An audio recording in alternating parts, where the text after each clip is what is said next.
Good morning. It's great to see everyone here, and I'm so grateful for this opportunity.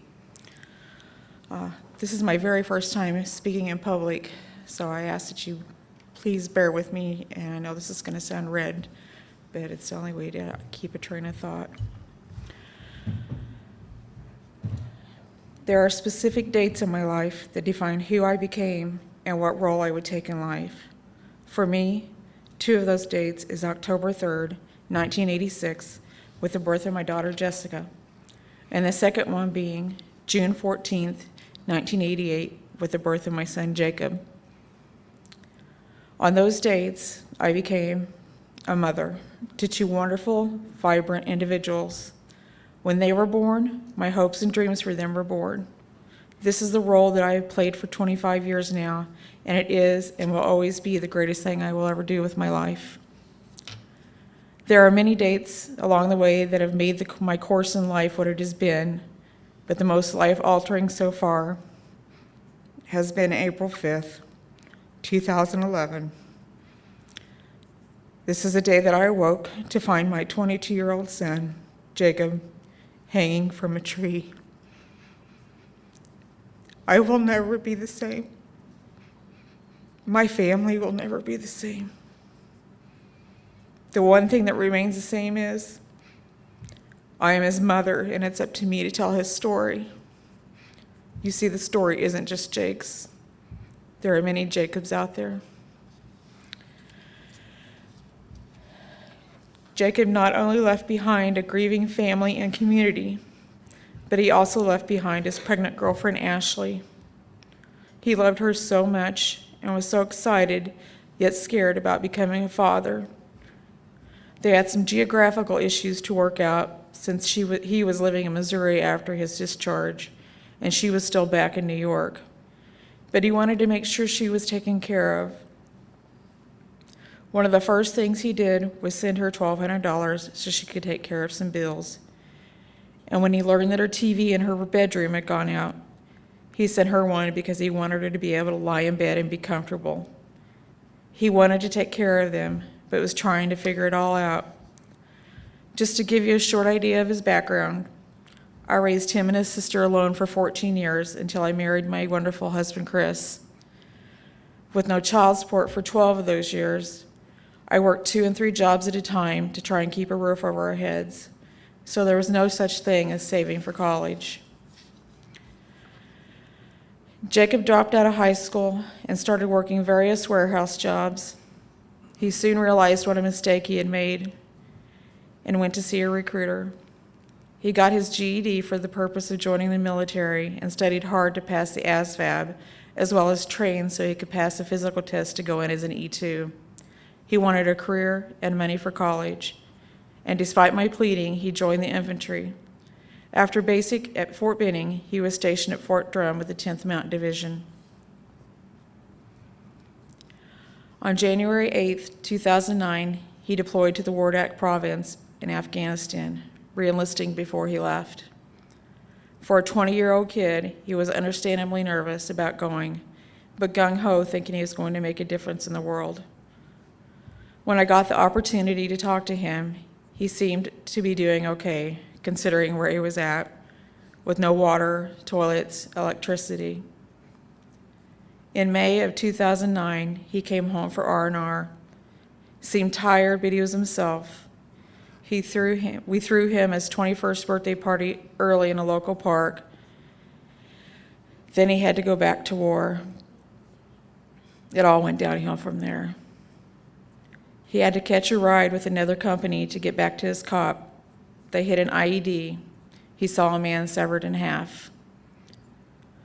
Once he reached his cop, he learned that his buddies, Sergeant Carly M. Lee III and Staff Sergeant Isai I. De La Pena Hernandez, or Del and Lee as he referred to them, had been killed.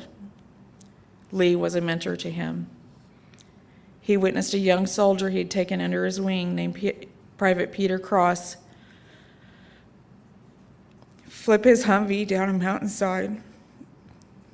Jake running and tumbling down the mountainside to get to him, only to find his body embedded in the ground and head squashed like a melon. He called me that night. Imagine trying to console him a world away. He gave first aid to children who stepped on IEDs in a creek bed, even though it was obvious it was a lost cause. He witnessed a young boy about 7 jump into some razor wire for some spilled candy. His family, not knowing better, tried to pull him out. He bled to death. The Humvees Jake was traveling in and sometimes driving were blown up by IEDs on more than one occasion. Only one time was he medevaced out. The rest of the times he was told to suck it up, soldier. Please pardon me for being so graphic, but I do so to make a point. This is so hard to hear. Now try living it. These are the things he would talk to me about when he couldn't sleep. He would come in my room and always wiggle my big toe and wake me up and say, "Mom, can you please come sit with me?" He would talk about how he felt about being the only one in his platoon not to receive his combat infantry badge, despite clearly earning it after being in at least 20 firefights. Imagine going through all this and the Red Cross flies you home because your mother is near death.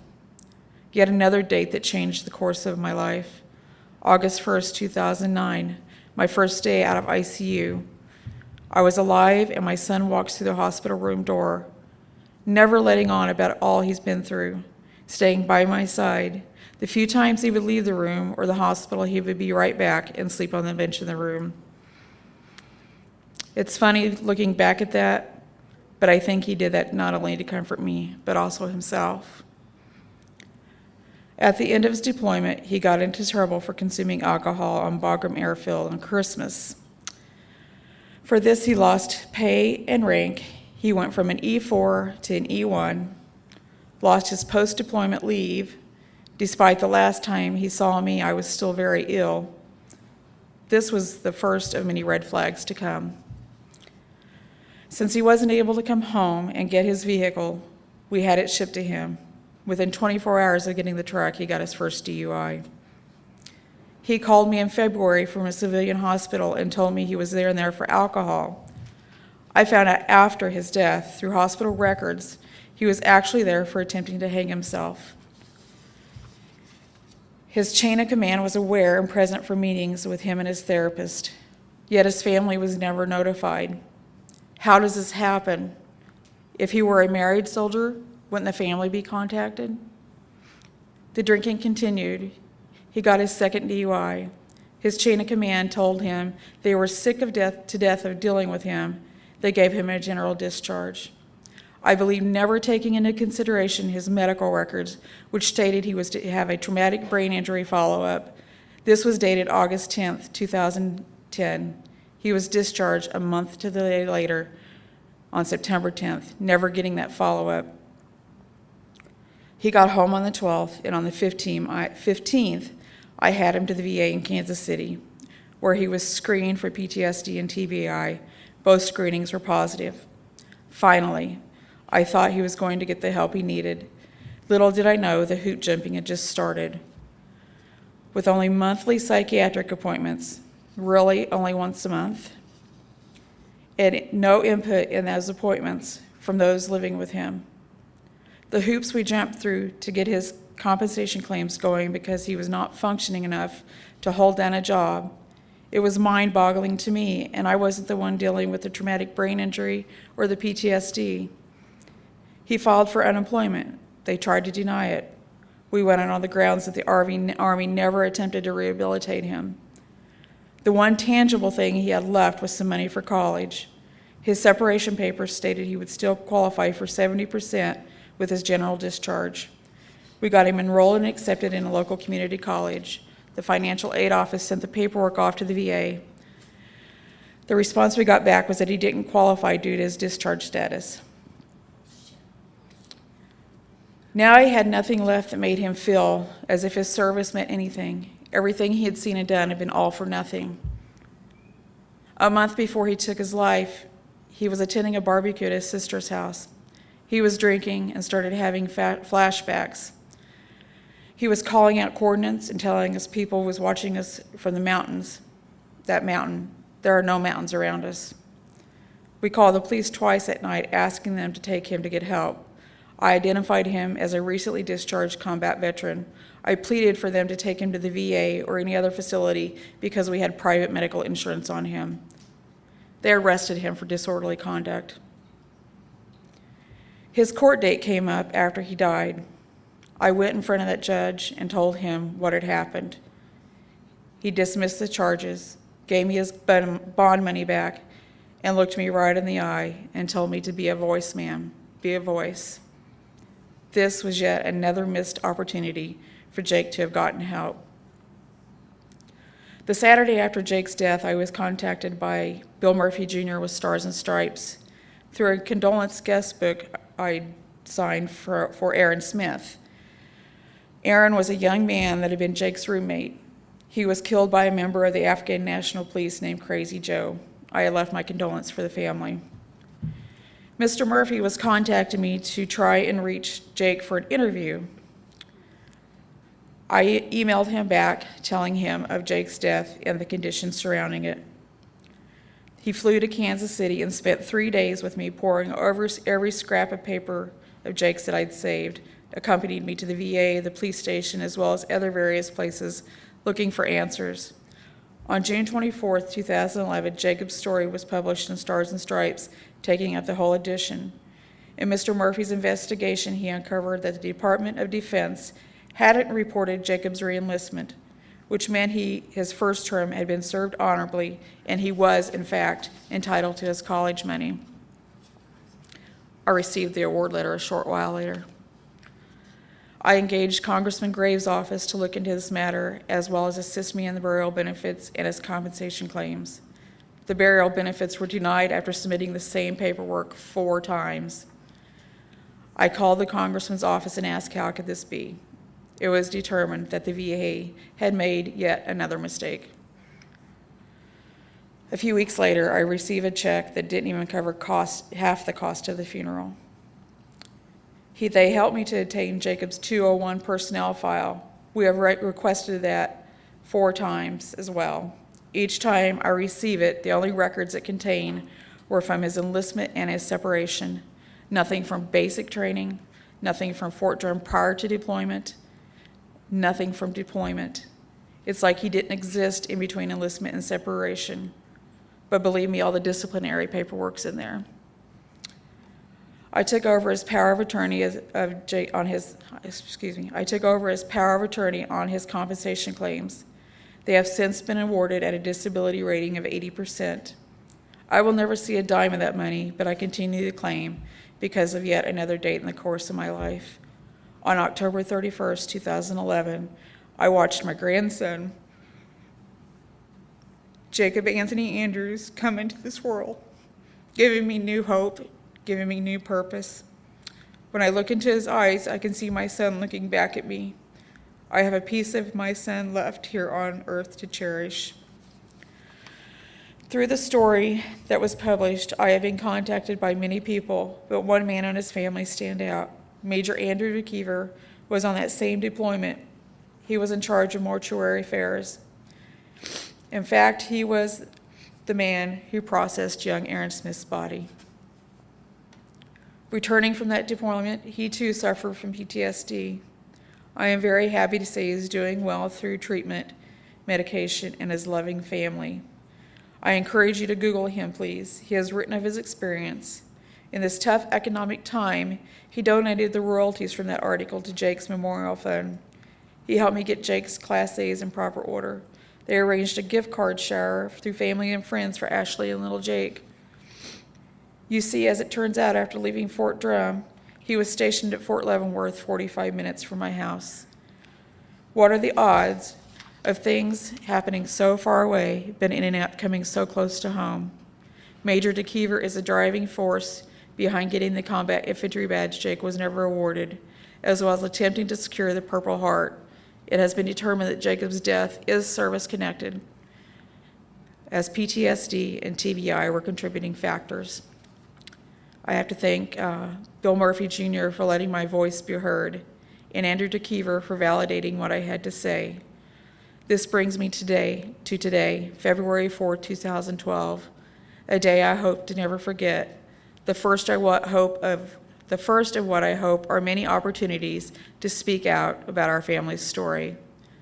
For every hoop that I've told you about jumping through, there has been many more, and will be many more. But I will keep jumping. I am not going to go away like they are hoping. The thing about PTSD for me is it comes back full circle. Our family has it now at varying degrees individually. For me, the vision of Jake hanging there is the first thing I think of in the morning and the last thing I think of at night. I push that vision out of my head 1,000 times a day. When I do sleep, it is filled with dreams of him crying out to me for help. Sometimes he's a little boy in those dreams. Other times he's a grown man. I am forever changed by my experience. I can only imagine what Jake and other soldiers feel, seeing traumatic thing after traumatic thing. The system is broken, starting with chain of command, all the way to the way civilian authorities handled him.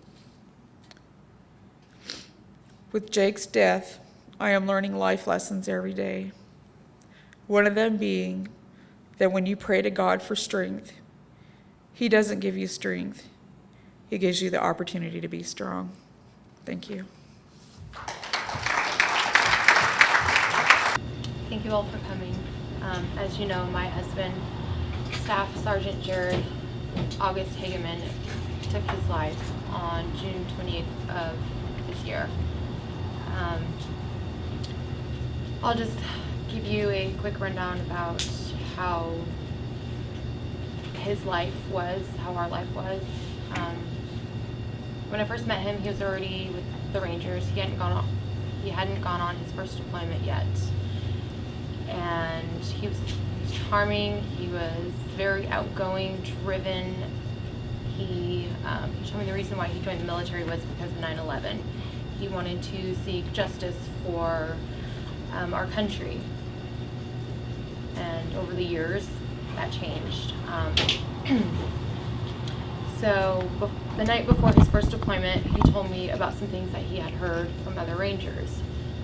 How if there was a child with the weapon, it was either you or that child. Didn't matter their age, didn't matter who was in the room. It's a weapon. And so as he told me that, he had tears in his eyes. He just kept saying, I don't want to hurt a child. I don't want to do it. But if I have to, I'm told I have to do it. When he came back from his very first deployment, it was like his eyes were lifeless. It wasn't him anymore. He wasn't there. It's like he checked out. He didn't want to be around people. He wasn't social. He used to be very social. He used to do pranks and joke around all the time. He wasn't like that anymore. Even going to the grocery store, he didn't want to go. He'd find any reason not to go. And if we did, he would have his weapon with him, his .45 in his holster, loaded. He didn't trust anybody. First few years, he didn't want to talk. He always came home. He either stopped by the bar on his way home or drank a six-pack while he was driving from work to home, and he would have another six-pack or 24-pack waiting for him when he got home. And that's how we spent the first few years of our marriage. And I know after his second or third deployment, he had mentioned one night when he was in a drunken rampage about some guy who took his spot on a mission, that he wanted to go, but for some reason he had to stay behind, so someone took his spot. And he said that guy had died. And that was the first time I ever saw Jared cry. He said that could have been me. That should have been me. I didn't want him to go. I wanted to go. But they made me stay back. And so he had a few more deployments. And then 2009, he came back from that deployment and he admitted himself into 5 North, which is also known as the psych ward to the soldiers. Earlier that day, he had called me up. He said he had just gotten back from deployment.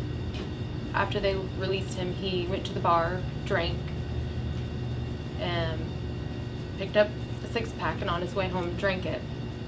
And at the time we were separated, so he was in his own apartment and so was I. And so he called me up and said he had a gun in the apartment and he didn't want to be alone, that I was the only person that he trusted. So he wanted me to come talk to him. And so I came, and then shortly after I showed up, the Rangers came. He told them he quit. They pretty much told him that if he quit, he would face consequences of jail time or being put in a regular Army squad, and he'd be redeployed for about 15 months back over there. So he admitted himself for help. He wanted help. He wanted to get better. So the Rangers put him in the S5 shop. And that's where they put all the troublemakers or the people that they want to hide. They stick you there so you shut up and you're hidden away. That's where he was. So that way he could get the help that he needed, the counseling, and of course, they gave him prescription medicine. He didn't want it. He didn't want the sleeping pills. It made him groggy. He didn't want to sleep. He didn't want the nightmares. The antidepressant pills, Celexa, he didn't want to take them. He said they made him feel different. And after about a month or so, they told him that he was just using that as an excuse to get out of work, that he had to do it on his own time. And so we went through several counselors, some who he didn't like, he didn't trust, or some that forced him to talk about what he did overseas, and that would set him back. He'd be in a drunken rage for about 2 more weeks and get violent, have to call the police. There was several times he had a gun to his head. I had to call the police because the Rangers were no longer doing anything about it. They knew about all of our problems. I even went to the base commander. He told me that's normal. It's normal for the men to come back to drink, abuse their wives and their children. And I told him that's not Jared. My Jared doesn't do that. And he just said that's how they handle it. And that was that.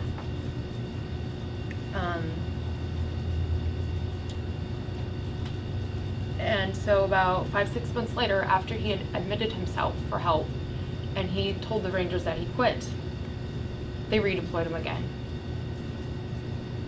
And at the time,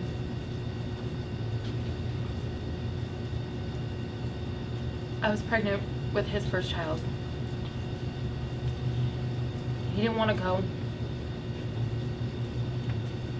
but when you're in the military, it's not voluntary. You have to do it. All he cared about was making it back in time for the birth of his first son. And thankfully he did. And then after that, they put him back on the line to where he couldn't get counseling anymore. And they promised him 6 months off to spend time with his family. About 3-4 days after we actually came home with Parker from the hospital, they told him he had to go to some warrior training class for about 4-6 weeks where he would be staying in the barracks, and he was mad. His son was only a few days old, and they wanted him to take a class.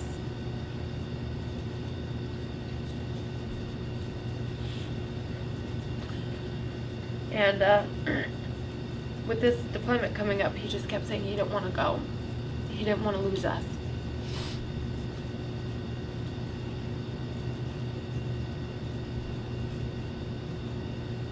not only does post-traumatic stress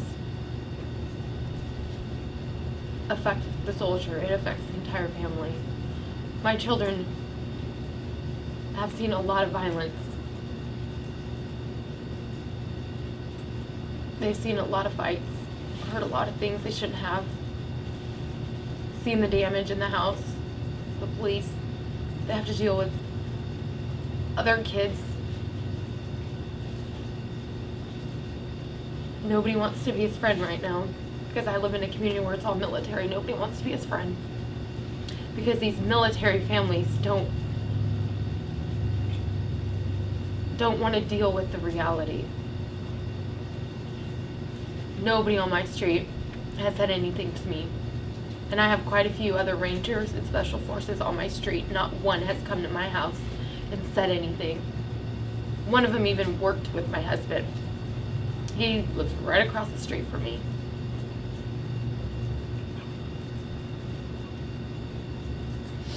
It tears families apart. And now that Jared chose his path to free himself of the pain of every day, me and my children are still left with it. And nobody, until I came here, seemed to care. And I've spoken with a few widows. No, everybody's afraid to speak up. And I'm tired of everybody just being afraid. Because Jared was, and all he wanted was change, and that's why he did what he did. Because he knew nobody would help him. No matter how many times he cried and he begged and the police were called, nobody would do it.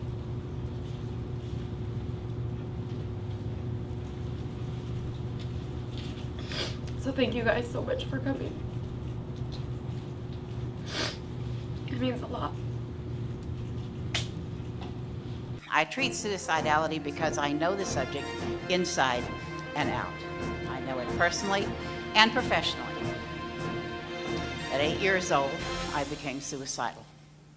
I'm not going to go into any of the history behind that, but the point for you needing to know is that for the next 24 years after my 8th year, I continued to fight for my life every day of my life. I did not understand why I had to do this, but I somehow got the idea that everyone fought for their life like that every day of their life.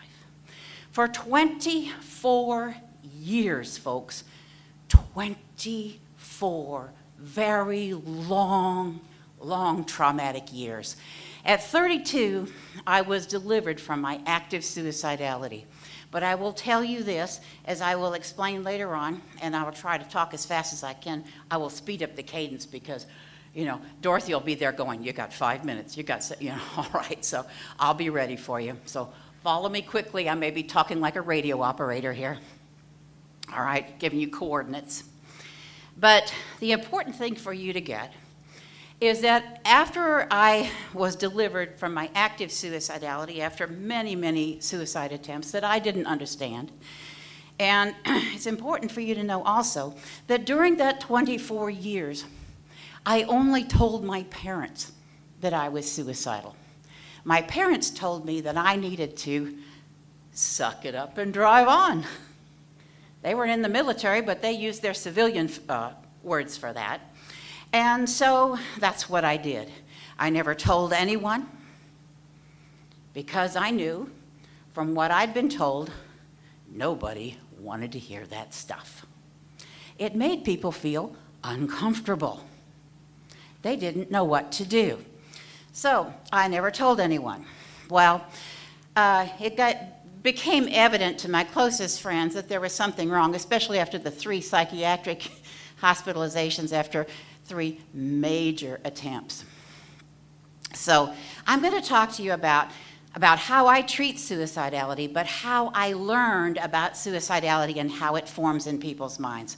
The important thing to understand, and one thing Greg said this morning was, you remember that a lot of military people, we've discovered that they have never been deployed.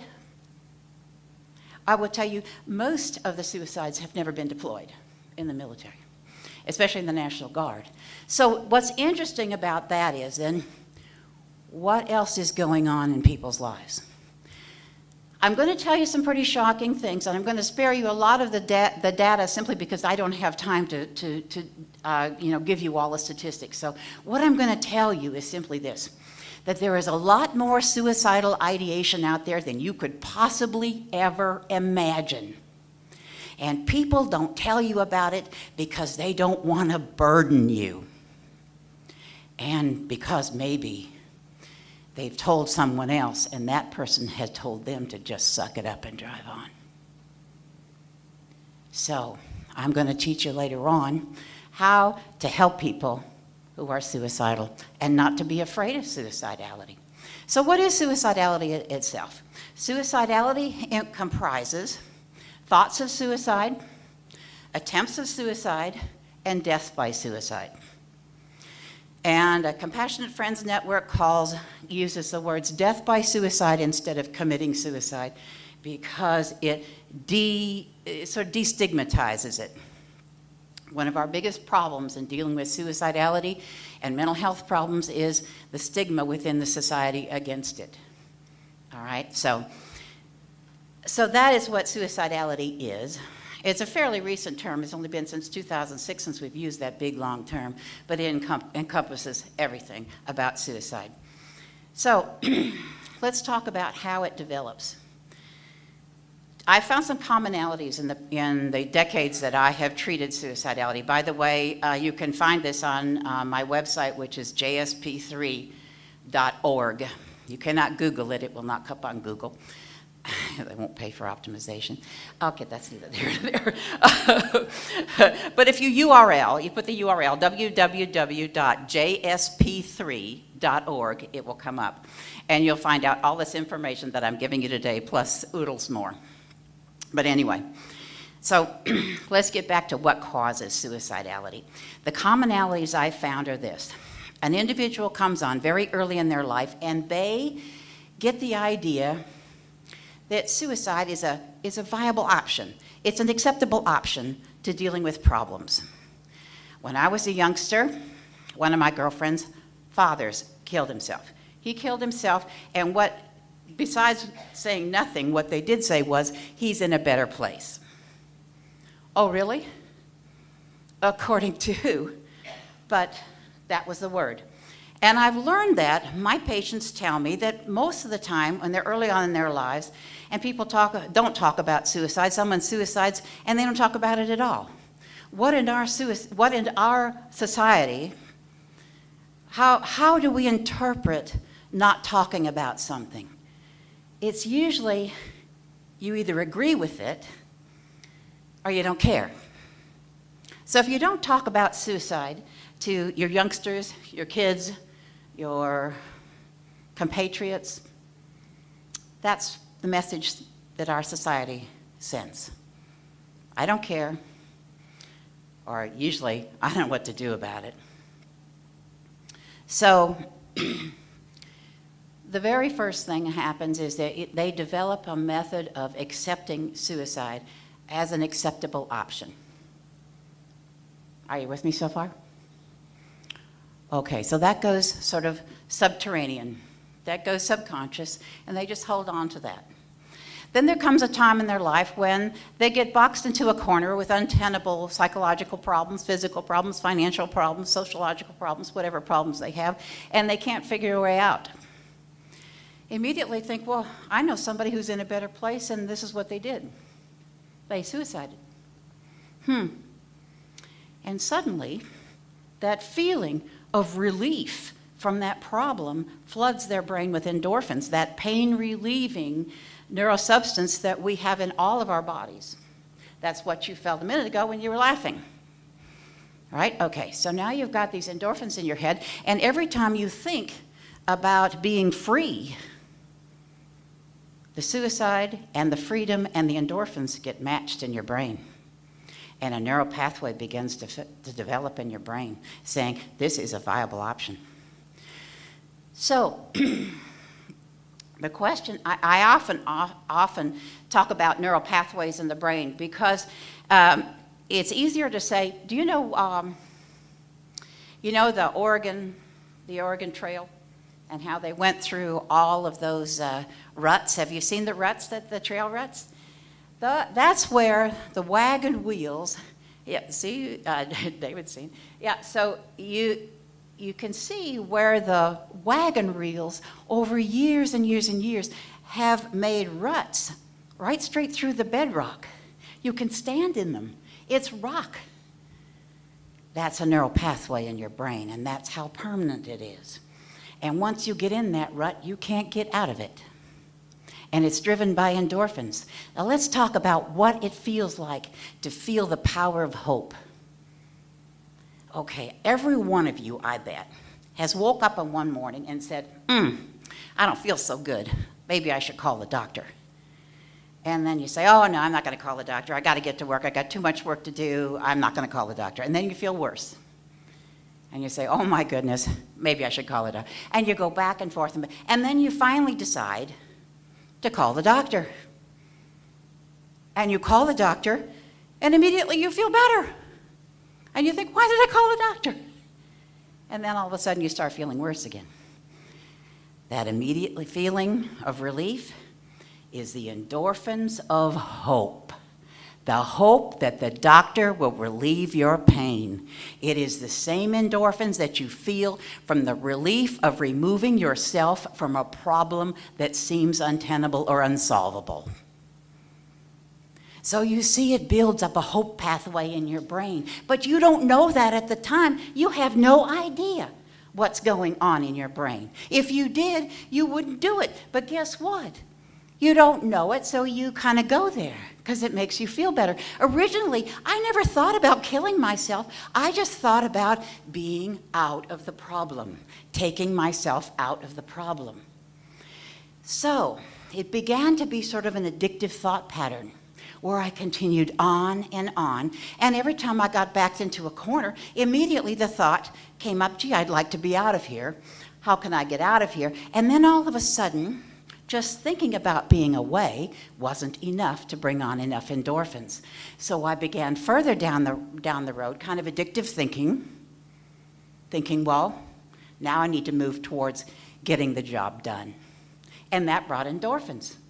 So you see how it progresses over time, not necessarily overnight. And individuals who you hear just quote, quote, up and shoot themselves, guess what? They don't just up and shoot themselves. Generally, statistics show that there's 6 attempts and many practice sessions before that. So whether you hear about it or not is another question, isn't it? You usually hear much later. Okay, so are you with me now on the psychobiology of this and how it's going? Okay, so then basically we have the stigma of our society saying, don't tell, because if you do tell, someone will slap you in the hospital. I have a patient, she came to see me and she said, I'm suicidal, but I don't want you to know I'm suicidal because I know you're going to put me in the hospital. I said, guess what? I'm not going to put you in the hospital, but I will monitor you. And you will be honest with me, and when it's time, and if I think that this is where you need to go to get safe, that's fine. When I was in the hospitals, when I was in the psych wards, I was there for like 6 to 8 weeks. Now you're there for 72 hours. 72 hours. Do you think you get much? No, you don't. You get sort of warehoused for a little while. And when is the most dangerous time for a suicidal person? Anybody know? While you're in the hospital or 1 week after you leave the hospital. So why did I tell my patient I wouldn't put her in the hospital? Because she's safer outside the hospital. Because what I helped her do was form the Jensen Suicide Prevention Peer Protocol. I invited her friends in, and we taught them about the psychobiology of suicide, not to be afraid of it, that it was a coping mechanism. That is all it is, a coping mechanism that individuals who think about suicide, they don't want to be dead. They want to be free. They want to be free of the problem that is harassing them. That's it. So if you start problem solving, you can solve suicide and suicidality. You can do it. That's what the Jensen Peer Protocol is all about, is forming a group of people who make certain agreements based on honesty, absolute honesty. You've got to have honesty within this group. And everyone's got to have the education. Everybody's got to be on board with it. Everybody makes reciprocal agreements. Guess what? Do you think you should burden a suicidal person with your problems? Yes! Absolutely. How many people would think, no, you shouldn't do that? Yeah. How many people think, no, you shouldn't bother the people who are suicidal and ask them to do things for you? Right. Guess what? The most powerful thing about a peer protocol is reciprocity. One of my patients says to me, you're not going to believe this, but my friend called me and asked me to help his son work out a math problem. And he said, it took me out of my suicidal depression for 30 minutes, and I felt so good afterwards. Who would think to call a noticeably suicidal person? This fellow was in a deep suicidal depression. And I told his group, I told his peer protocol group, call him and ask him for favors. Drag him out of the house, call him on his stuff. So, as simple as that, huh? So that's how we learn to understand suicidality. That's how we learn not to be afraid of it. That's how we learn to help people, by being open and understanding and compassionate about it, that it's a coping mechanism. So now let's ask this question. Is it go away? Nope. It gets extinguished a bit, but it doesn't go away forever. This is what happens. And here's a good example of me, all right? Because how can a person who was suicidal for 24 years, not have a pretty severe, deeply rutted neural pathway, right? All right, so last summer I'm driving along. I'm down I-5. I'm feeling very, very upset and very, very put upon and all those other negative emotions. And immediately comes to my head suicide. What? I'm a perfectly happy person. I'm happily married. I've got a beautiful cat. I've got a beautiful house. What is my problem? So I pulled over to the side of the road. I called one of my JSP3 people, and she said, what the heck is going on with you? And I said, well, let's figure it out. She said, okay, walk me back from here. What is going on? She's not a psychotherapist. She's a CPA. She's not into feelings. She's into numbers. But she knows what to do because I taught her what to do. She knows immediately, Randy, whenever you have those feelings, that means you've got problems that you have not identified, and you need to find out what they are, and you need to solve them immediately. So we walked all the way through it. I said, oh, I get it. I know exactly what I have to do. The next day I took care of it, no problem. But you see, I wasn't afraid of the suicidality anymore because I knew what it meant. It meant I have a problem I have not identified that I need to solve ASAP. Is it making sense to you guys? Are you not afraid of suicidality anymore? Are you going to reach out to people who might have those warning signs that isolating, having difficulty with problems, kind of becoming a little withdrawn, maybe making goodbye statements, maybe giving their stuff away, giving all of those signs that you see on all of those websites? Those signs are great, but if you don't reach out to that person and with compassion and tell them what you have just learned, and tell them they can go to my website and they can download all this information. You can download a booklet that tells you how to form a peer support group, what to do, what to say. You know what? You are now empowered. Every single one of you in this room now has all the information you need. Got it? You are terrific. You guys, you got the deer in the headlights look. That's all right. That's okay. I'm used to it, believe me. I'm used to it. So I'm available to each and every one of you. All you have to do is call me up. All you have to do is email me, and I'll respond to you.